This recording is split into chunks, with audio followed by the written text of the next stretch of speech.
Good evening. You are listening live to the Extreme Movie Show. I am your host, Rob, broadcasting to you from the Pinellas Palace, just west of Orlando, Florida, from the Great Midwest. RDV is joining you tonight.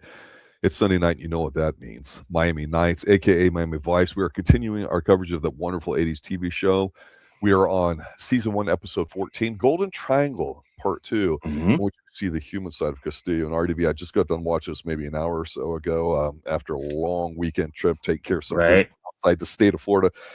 And as soon as I put this episode on and started hearing the Asian music and all that, man, I was transported back to the early, mid-'80s. And I got to tell you, we've talked a little bit about how the show's hit its stride. We talked about how much we really, really liked the last episode.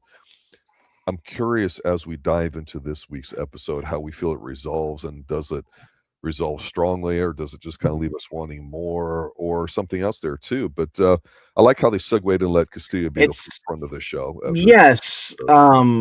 This is Castillo doing his breakout.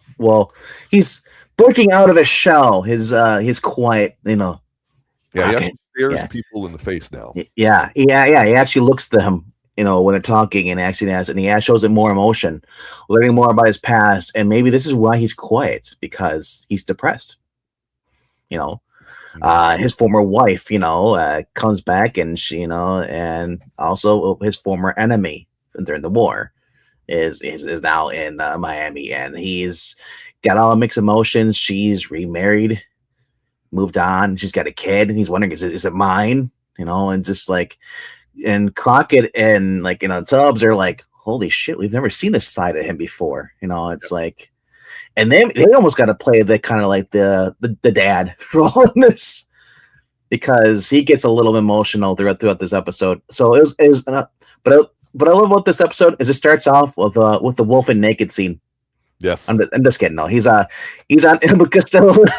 James Edward almost is on the beach again. He's in his little tiny Speedo, showing off his European underwear. That's not really yeah. I forgot how skinny this guy is. Because you don't really. He was thin. A lot of the fat people weren't around yet. Compared to Sonny and Tubbs.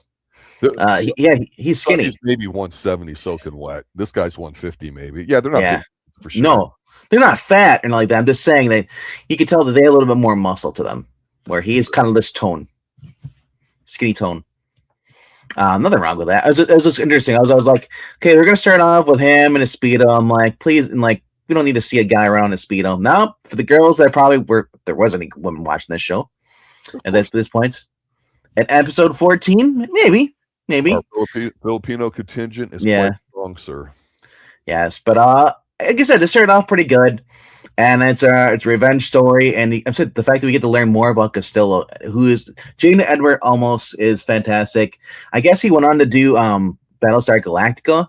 Yes. Yeah, and you obviously he's considerably a lot older, but you look at him like he just was so young, youthful, athletic, and I love the fact because this is Castillo. Castillo is one of my favorite characters on the show. I love Crockett and I love Tubbs, but without Castillo, this show would have bombed early for me. If they would have kept the original captain on instead of killing him off, I don't think I would have discontinued watching the show, because their charisma between these three guys is just off the scale. Yeah, and I think what you're saying is an interesting point there, because with Castillo, it's one thing for people to have like side stories and B levels and all that kind of stuff. They're not the star of the show, but it's just to keep them fresh in your mind and see how they react. What I think he does is he's kind of like sometimes in sports, like if you're, say, on a basketball team, you got four other guys and you're the fifth guy and you're not very good. Somehow just you being out there, you're what's called like a glue guy, where just you know how to set the screen right, you know how to pass it to the place where the guy can grab the ball and shoot it. You make things work by being out there with your presence. And I think what Castillo does is he magnifies the dynamic that we've already come to like in Crockett and Tubbs, and just he's not like the other one that was like the angry, yell at you kind of cop, and just kind of like a typical cop that we've seen before, boss. Whereas Castillo's kind of like one where we're feeling his perception of what's going on, rather than just some guy yelling, and that's an easy thing to kind of do. So I like how they did it, and by really going to his past and really defining a major part of why he is now currently and all that, I think it adds a lot to, oh, this is why you're treating me, this is why you talk softly, but you don't take any shit. You look me in the eye and say, when I say do this, I expect it to be done, and you mean it, and you're like, fucker, characters up. I mean, and it really works well here too because it's about a theme that's very, very pertinent for the time there too. And it's of course he thought his wife was dead, but she's not. No. And what's great about this is that the tension between I think it's Lao Li is the guy his enemy. They have to try and pin or at least wants to arrest him because this guy he's just like every gangster there is. He keeps himself away from all the crime and stuff. So it's him basically down to like an old score that needs to be settled, and Castillo is wants to take him down no matter what. And so far they have nothing they can really pin to him any crimes. But even though the previous episode it was Lao Li that one that basically ordered the hit job. Yeah. You know? So it's like the tension between these two characters is great. I'm trying to what the actor's name for Lao Li. Ki Luke. He is. Master from Kung Fu. He's Kane's boss. Not boss, but the main one. When you can take the pebble from not him, actually, technically, but he's the one where he'd be like, Father, and he'd ask something, and it's like, and then he'd be sitting there because he was the blind guy with the cane, and he would make I'm telling you it's him. I know it for I'll bet my life on it. You're like, does not the grasshopper wave wildly? Yeah, he is. He's that. Master Poe.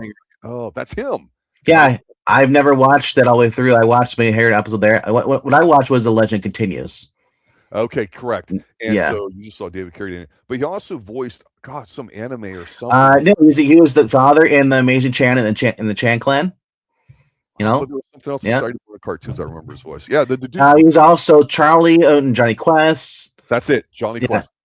He's also his roles as Dr. Kildare in the movie series and as a Kato in Green Hornet sequels in the 1940s. Mm-hmm. So this guy's been around. He was in The Painted Veil in 1934, 35. He received his first notable role as a number one son in the Charlie Chan series of movies, which he played until 1938. Then Kung Fu. Then here he goes. So after he did Kung Fu and stuff. And they reprised it also in that 86 TV reunion, which would be a TV movie reunion for that series for Kung Fu. Yep. He was providing the voice of Zoltar in the hit animated series Battle of the Planets. That's the other one. Yeah, and like crazy. That was a big thing in the 80s. He did a voiceover work for Gem, Scooby-Doo, and Scrappy-Doo, Thunder, the Barbarian, Spider-Man, Alvin the Chipmunks. He was considered for the role of Obi-Wan Kenobi in Star Wars Episode 4, or whatever it is, or 50 or 5. Yeah, where Ivy is, A New Hope, but he went to Sir Guinness instead, and then his notable role came in 1985's Gremlins, and then in the sequel Gremlins 2, the new batch as Mr. Wing, the Chinese man. Yeah. So then his last before he died in 1990, his last role was in Alice. Wow. So here's the thing too. He was married to Ethel Davis until her death in 1969. They had one daughter, Ethel. When he became ill in 1990, he prevented him from becoming one of the few actors that have appeared in both original Star Trek and Star Trek The Next Generation. He died from a stroke, January 12th, 1991, at age of 86. He could have been on the original Star Trek and Star Trek Generation if he wouldn't have died. He was scheduled. He was set to be on there. Well, that's crazy. I tell you, the thing about him in this episode that's interesting is, spoiler alert, no matter what we're going to talk about here with the ending, I think that they set up for something long-term, maybe, because I feel they went in a certain direction, and if you're not very familiar with Asian culture and all that too, I think it might be lost on some people with some of the choices made at the end, but I liked where they went with it is what I'm going to say when we get there. I know we have some slides we'll take a look at and everything too, but I talked to my son because I totally forgot. You're right. Everybody's a guest star in Miami Vice. Yes, and plus, and no offense, but I just wanted to have like some Chinese or Korean food every time I watch these episodes because the food is so freaking great in these restaurants. I'm just thinking like, man, that's what I should go for dinner. But Thai's one thing, Vietnamese is another. Yeah, there's stuff being Asian, but I'm telling you, when it's done right by people that know how to do it, it can be very good. But when it's not Americanized, when it's not Americanized, absolutely. And it just depends on what you like. No, like I said, I've had Chinese food, authentic Chinese food made by people who are Mexican, who are made by Vietnamese. It all depends if the person actually knows what they're doing or not. Correct. Yeah, like I said, I don't need to have the actual from someone who's actually that race. As long as someone actually knows how to make it, I'm good. That's but yeah, so he was on there, and then you also had other guest stars as Peter Kwong, Kevin Gay, of course, Gray, John Santuki is Dale Menton, and Joan Chen is Mei Ying. That yeah. Joan Chen, Twin Peaks Joan Chen. Yes, and James Saito is Howie Wong. Yeah, yeah. So Glenn Kubota was Ma Sek in this, but they had one other special guest star, Niggy. I don't know why he was in this episode. He just kind of threw him in here. It's just like, okay, well, like a serious point, so they could get the sure. But I think they also wanted the tone, like lighten the tone of this, because it could have went really dark if he would have. I'm thinking if we had Nuggy in here or Noogie, because the way with the tension in this, you could cut it with a knife. Well, it starts here with the opening scene where besides some swimming and all that, Crockett and Tubbs show up at his crib, and I'm like, okay, you get to see the man's cave. They show up there and they're talking to him in the situation. I thought she was dead, and he goes into the horrific backstory about how his team, when he was over there in Asia, but the CIA and the other team, the DEA or whatever it was, how they basically kind of had, there's multiple government agencies for heroin, and with this guy that's the bad dude in here, that of course is bringing it to America because CIA is created to overthrow and destabilize governments across the United States or around the world. I mean, not mean the United States, but even the United States, some would say. So it's one of those things where they're slipping that stuff in that I'd mentioned to you before for this whole season one of the darkness of how the government's kind of too big, and a good cop and a righteous cop like these guys are. You can't fight Mr. Big when it comes to the man. And he explains how his whole team got wiped out. A man I worked with for 3 years died in my arms. I mean, that's how Castillo talks, right? And you're like, fuck, you're right. This guy's done crashed out or whatever. And then they basically explain to him about how, well, if she's here in town, that means this person, the main guy's number one dude probably brought her over. And he's, of course, thinking it's going to be so Castillo won't interfere because it's kind of like, hey, she's here in town. He brought her over. I got to find out what's going on. And so it's kind of funny because when they go to leave, it's not funny, but I like this boundary setting kind of comment that Castillo makes to Crockett and Tubbs, and he goes, guys, next time call first, like just don't show up unannounced or whatever like that, because that is rude, right? And he's very old school. Yes, looking at each other. And I like how they don't overreact in the majority of the episode.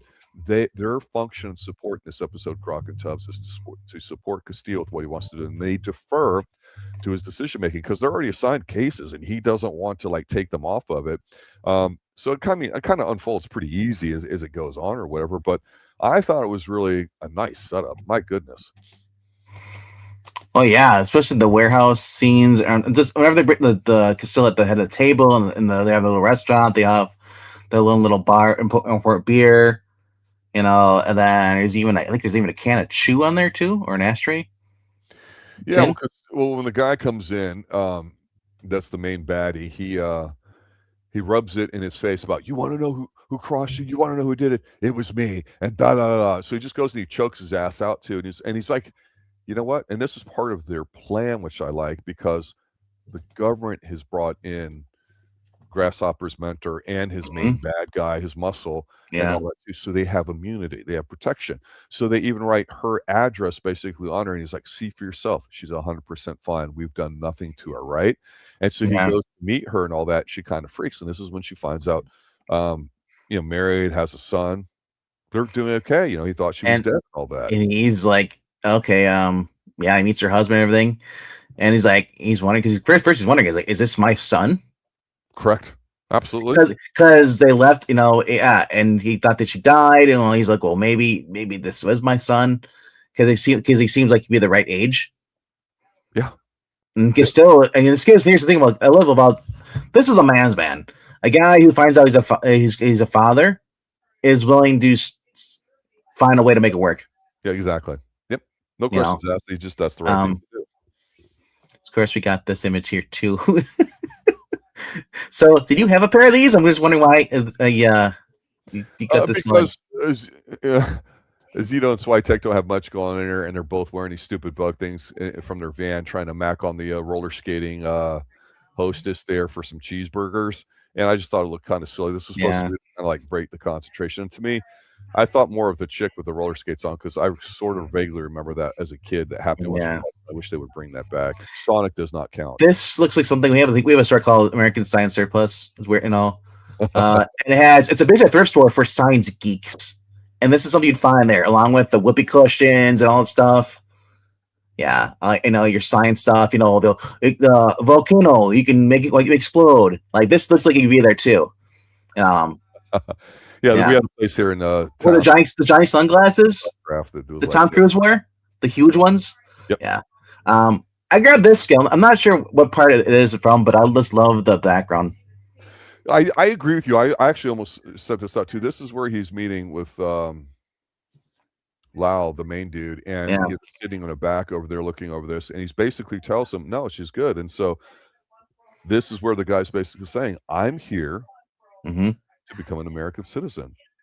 And what was interesting here is this guy's very smart. He doesn't come across as very angry. He's basically saying, you know what, I don't have to do you a solid, but I'm going to.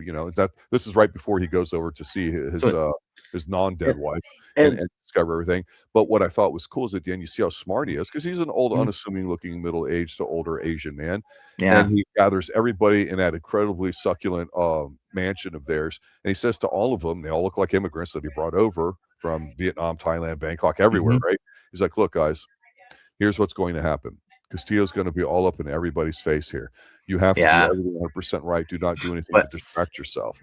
And so he's just very smart laying them out. But that's also to see not for him, but for how it breaks down with the two young guys in their Ferrari. The reason I brought this up because this shot here makes it look like it's almost like those toy models they had when they had the Godzilla stuff or any sci-fi movies. This is like an older part because of the shape of the buildings and the tone's not really white, but it's a bit of newer stone to me or whatever. I don't know where that's at, and obviously it's water, but they're on. It looks like a construction site, and it's probably along there because of the water there. Usually the water fills in when it rains stuff. So I'm guessing that probably a service road is probably hidden now by other buildings wrapped around it. I don't know. It is a great shot. Or maybe it's the water dust from VAC who knows? When it rains against you guys get flood. So the whole road right there on there could be underwater right now. Could be for the past 10 years. You look at like places like California and like Las Vegas stuff over there. They have parts where the stuff gets filled over by the rains. But I also want to point out though too is like the car, the limousine that comes in, Lao comes in. The old school like 70s, 80s, foreign made limousines. I don't know if it's I don't think it's a Toyota, but I love the luxury style of that stuff. It looks pretty cool, and of course, Tubbs with his Cadillac. The most opposite of cultures clashing. I love it. Well, style, right? Right. So then we'll go to your other slide right here. You got this. You picked this up where this guy has basically an orgy going on in his. That's the guy that turned on Castillo, and the guy Castillo choked out. They went to his place and they heard some cavorting going on behind the doors. And look at all this tremendous amount of glass block. Nothing says 1980s like glass block, especially in your party room and or bedroom bathroom. It's Dale Menton. He's a CIA agent, basically, and now he's a rabbi for General Lao Li. So here's the thing with Menton. What I liked about him was that, and I'm looking at this from the bad guy's perspective.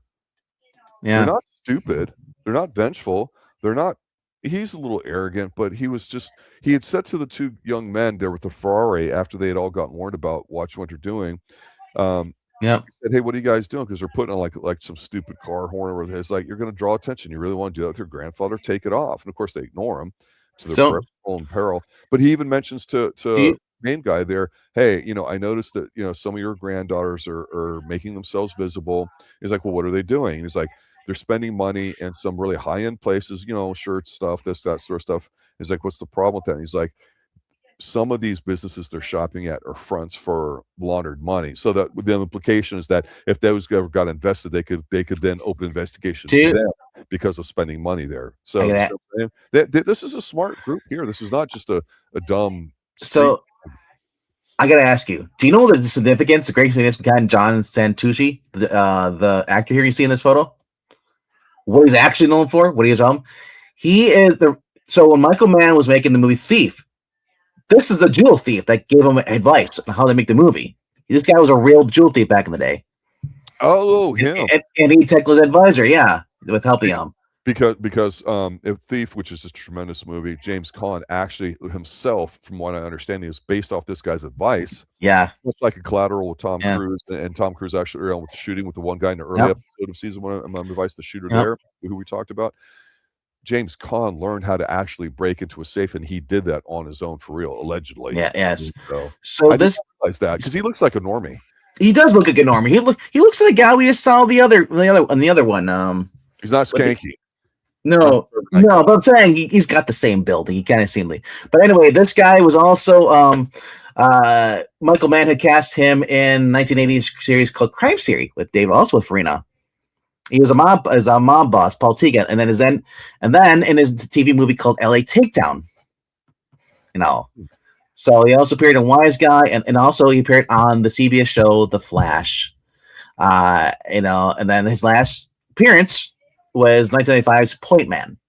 This guy died in 2004, age of 63 from cancer.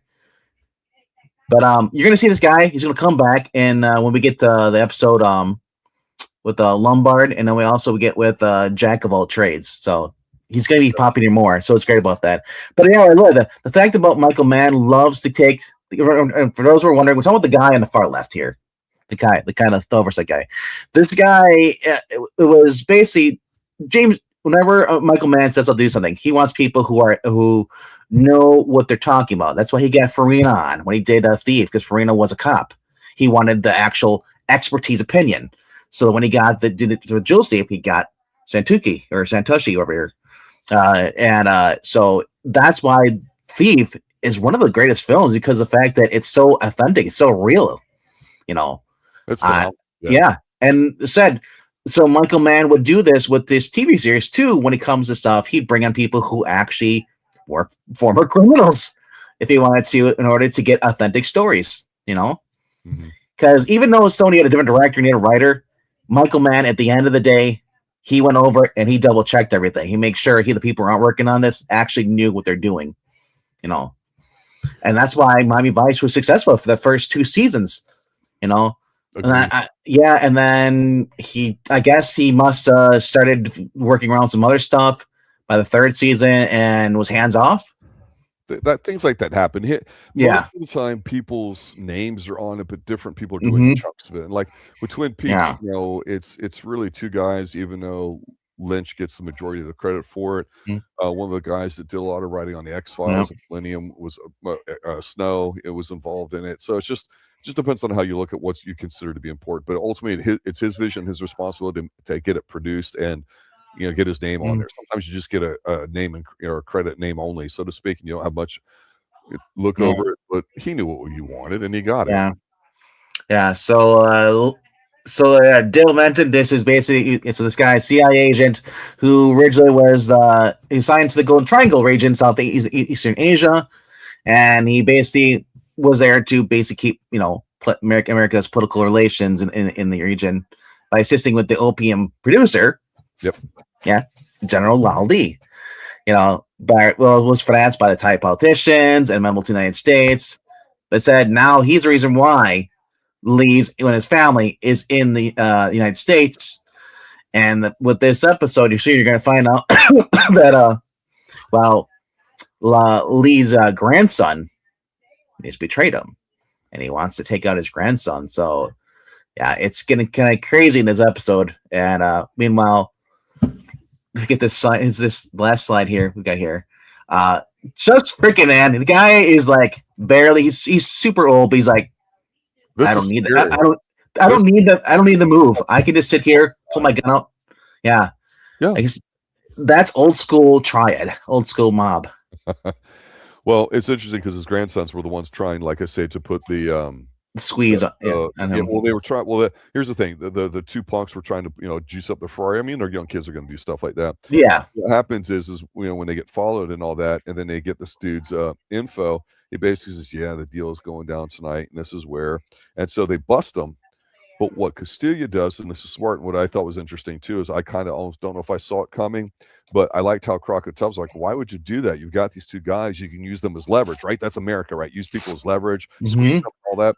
Is just let them go with the whole idea of basically letting them lead to what's going on. And the reason why this is a good move is because only Castillo knows with the Asian tradition of how they would handle these things, which is very personal and very family oriented. If you ever been to a wedding or been involved in an Asian family that's, like the old school like that, family is a very, very important thing, as well as food. And So what they do is they follow these two guys because he knows Grandpa is going to have them whacked. So they're walking into the warehouse here. Yeah, it's going to get whacked until they busted for the because they said the Grandpa would want to get out of it. He wanted to not be in the drug business anymore, and they wanted to take over. So they're souped up Ferrari, and one of the bodyguards looked like the guy from Renegade, the big Asian guy with the mullet. Yeah, the one. Yeah. So we also had Peter Kwong. Was it Peter Kwong and Kevin Gray are the grandsons? Peter Kwong, if you've never heard of this guy, you may have seen him on the original Wonder Woman series. And also, he's also in Man from Atlantis with Belinda Montgomery. He was in Cagney and Lacey, The A-Team with James Hong and Key Luke. Yeah, and then he went to Dynasty, Beauty and the Beast with Ronald Perlman, Jag did David Andrews. Then he went to The District with Daniel Fargas, and so many other shows. He appeared in Never Too Young to Die with Vanity. If you remember that celebrity. Coming to America with Randall, Tex Cobb, and Big Trouble in Little China. And I'll Do Anything with Angela Alvarado. And his final film was Love Sanchez in 2016. He also played Dr. Hang S. Noor in the stage production of Survivor, a Cambodian's Odyssey. He died in his sleep in 2025, May, at the age of 73. And it's crazy about this. Both these guys, the grandsons, Kevin Gray, he died in 2013, heart attack, age 54. I'm discovering that a lot of people in Miami Vice are dead. I know, and not because of old age. They die because something else happens. It's so, yeah. I know those shows almost 50 years old. It's getting there. Yeah. It's currently 40, 42, probably on there. Well, 85. So you're looking at what? I'm 41. I was 185. So this show is 40. Yeah. So there you go. Yeah, and it's just every time I go to look up an actor and actor, it's just like, man, I feel like I'm looking at Golden Age movies. It's like, is anyone alive? I was like, is the kid alive in this movie or the show? But yeah, like I said, this was a nice, just wonderful episode because the fact that we had more information about Castillo. And learning more about his past and seeing a different side to him. Also, we unlocked alternate beach tire for Castillo because normally he's just in that that 3-piece suit. Yeah, I mean, the end of it's basically him and the main dude going. I know we're enemies, but I respect you. Blah blah. Trisha thing with that. And this is where I felt okay.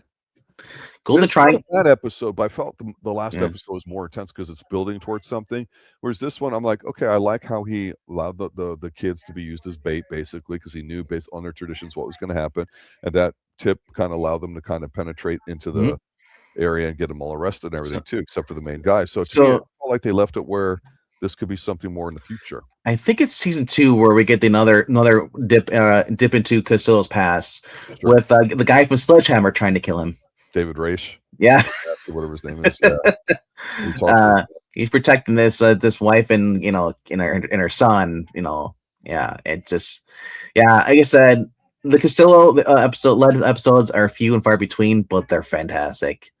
I'm glad that he got a chance to have a few and stuff, and that's the thing, he doesn't need to have a bunch Sonny and Crockett are the main characters, but his few episodes stand out more.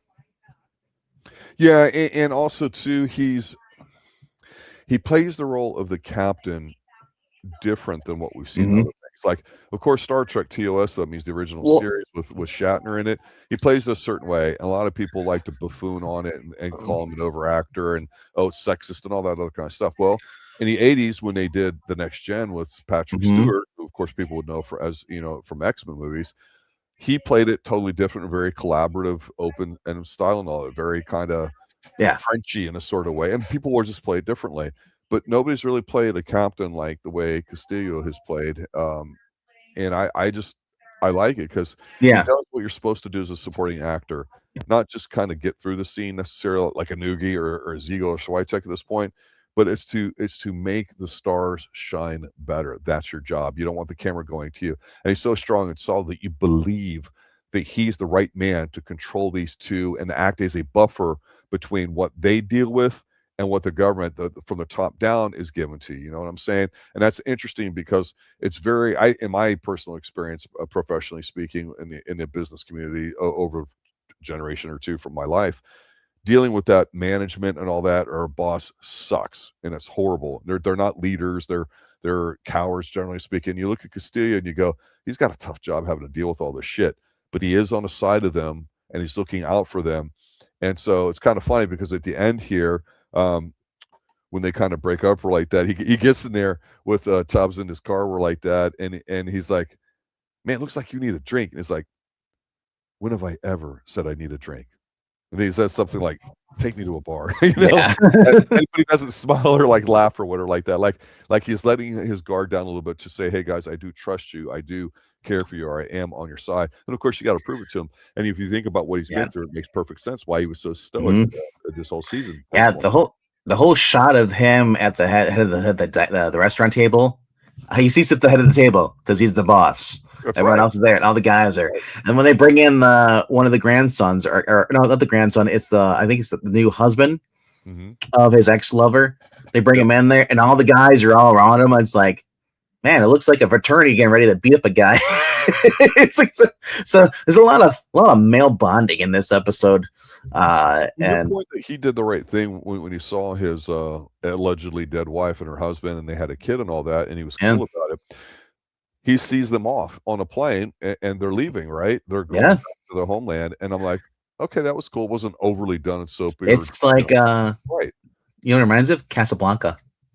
Well, it's to get them out of the area so they won't be used as bait directly or indirectly going forward. He is taking Yes. care of them, even though he doesn't have that for all intents and purposes responsibility of that. Hmm. He's not her husband. He's Hmm. not whatever, and that's got to be tough. And I thought, they don't really dive into it in these kinds of shows, but when he does meet her at Oh, the house and they're sitting on the couch and they're yeah. holding hands and all that, it was a nice moment. I thought, man, how shitty do you got to feel if you're this woman's husband and the guy she was with before you, shows up at your door. You know what I'm saying? And it's like, but they handled it well where nobody seemed like anything like she thought for a moment, oh, you're back. Oh, I always loved you. So Now that I know you're alive, I'll just come back yeah, to you. No. yeah. Castillo was saying like they never once said I needed a drink, but let's go anyway. The Yeah. end. That was a nice little wrap up to that. Yeah, he sent him back to Thailand.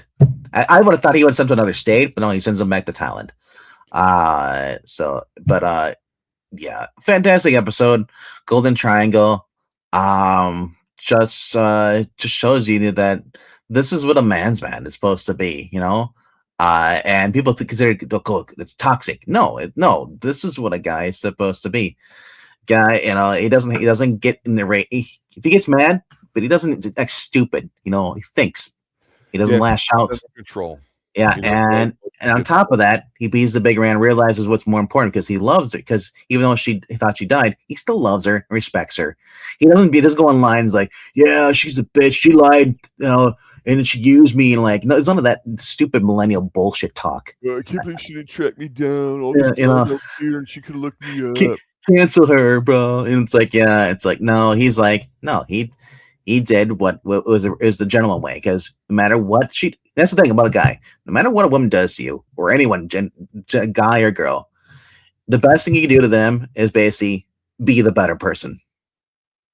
Yeah. It's hard. It's really hard. That's why a lot of guys will not do it, because they're like, oh, it's easier to go and get revenge and just say fuck you. No, being the better man is better, because at the end you said, well, everybody sees what you did, and you're like, holy shit! They have more respect for you than the guy who just sits there and bitch and moans and goes and drinks. You know. He is old school, definitely, and obviously he's older than Crockett and Tubbs a little bit, so he's supposed to be a bit more mature. And they've both seen their own things because I think it was implied early in one of the first few episodes here. He's probably 10 years older than him. I'm probably guessing. Yeah, so he's seen a bit more brutal stuff, but I do believe they've insinuated that Crockett was in Vietnam. Did they not? They were both in Nam, actually. Yeah, it's just that I think that it's revealed that in this I think is it this episode that the Golden Triangle was that was part of the he was part of CIA, wasn't he? Former I think Marty was like either with a CIA or working with the CIA, and Castillo I think was DEA or DEA, but bad guy in here was I think with CIA. So it was interesting to see more about his character and the fact that, just and keep in his mind as you go throughout the episode, it's not like it's a throwaway because this changes how Castillo is perceived throughout the rest of the series. Yeah. It's not, I hate that when you watch a show and I love Kolchak the Night Stalker, but the fact that whoever decided to say we're going to just get a reset every episode needs to be punched in the balls if he's still alive. With a baseball bat. I miss Kolchak. I love Kolchak. I love Darren McGavin. It was like you said, the only reason that show was successful was Darren McGavin. Yeah. Vincenzo just drew me nuts,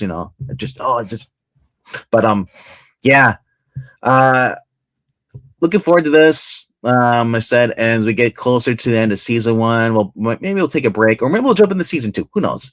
Definitely a fun show. And looking forward to checking out next Sunday's episode. Next Sunday's episode, which I don't think I'll be here next Sunday. I'm going to look. Next Sunday is my birthday. So we'll be taking a break off. Maybe I will go live, talk about his Redskins or whatever baseball team's playing right now. Session. Maybe I'll talk about Widow's Bay, the show on Apple TV that could have been really great, except for they want to make a horror comedy instead of horror show or suspense. Bastards. What show's that? Widow's Bay. Oh, I haven't even heard of it. I know, right? Yeah, it died in the Bay with Michael Bay. So this Tuesday we're starting the Man with No Name trilogy. Happy birthday to Clint Eastwood, who's 96 today. 96, yes. Happy birthday. So sir. Well played. we'll be doing a fistful of dollars. Nice. Yeah, I know, right? That's one we talked about for a very long time. We just never got around to because we were doing other things. Like I said, going from Manly Men gets Castillo and stuff, going to Clint Eastwood, fistful of dollars. Yeah, spaghetti westerns, cigars, and ponchos. Well, there you have it, ladies and gentlemen. Season 1, episode 14, Golden Triangle, Part 2 of Miami Vice. Check us out on Tuesday night for the Fistful of Dollars, the Man with No Name trilogy. We'll be doing that over the next couple of weeks before something else. Wednesday night live, the young 20-something Professor Brooks and I will be continuing our Season 2 coverage of Forever Night. That's right, sir. We're about a little more than halfway through knocking out. Return of the Mac, Professor Pixel? Yes, he had some business he was attending to that yes, drug business. Well, I can neither confirm nor deny any of your statements that you said. So that being said, ladies and gentlemen, thank you for watching, thank you for listening, thank you for retweeting out the links, thank you for showing up and adding your commentary to the stream, to the chat, as well as your recommendations as we continue to grow here on the Extreme Movie Show. For RDV, I want to say good night now. And also shout out to Anthony, who showed up here late. Hey, show up late, or just even if you don't show up at all, it's like I said, we appreciate you guys watching everything on the replay and just leaving a comment. It helps out with the algo, because right now YouTube is run by an AI bot who likes to make mistakes because it's not controlled by humans. Anyway, though, yeah, I know, right? Skynet.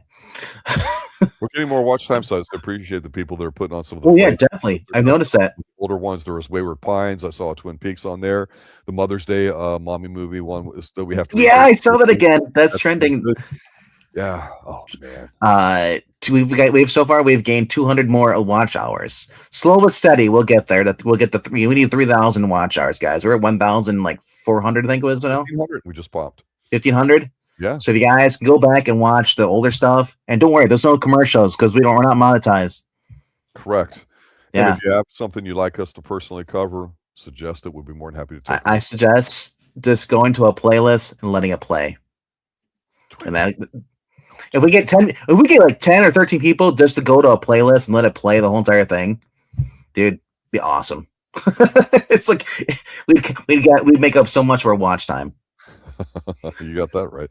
All right, everybody, have a good night. See you Later, guys.